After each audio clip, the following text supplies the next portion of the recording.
գտնվում ենք ցուցադրությունների սրահում, ցուցասրահում, որտեղ ներկայացվում է մեծ հանճարեղ գրող Խաչատուր Աբովյանի ողջ կյանքը, գործունեությունը, ներկայացվում է իր ստեղծագործությունները։ Գիտեք, Աբովյանը անչափ շատ է սիրել երեխաներին եւ դպրոցներ է հիմնել, որտեղ դաժան պատիժները, դուք գիտեք, որ այն ժամանակ Աբովյանի փոքր Խաչատուրի ժամանակներում դպրոցներում երեխաներին դաս սովորացնելու ընթացքում անընդհատ ճիպոտներով ծեծել են, որ ուշադիր լինեն։ Ու Աբովյանը դեմ էր այդ դաժան պատիժներին, նա դպրոցներից վերացրեց դաժան պատիժները, հետաքրքիր դարձրեց դպրոցները, որտեղ էքսկուրսիաներ էին կազմակերպվում, երեխաները գնում էին գետակը լողանում էին, տարբեր տեսակի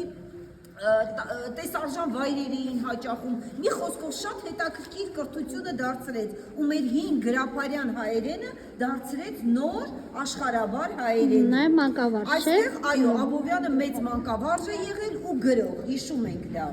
Իսկ իհարկե մեծերին էլ եթե առանձին ինչ-որ հարցեր կհետաքրքրեն, սիրով կներկայացնենք, այս երկու բաժիններով ներկայացվում է Աբովյանի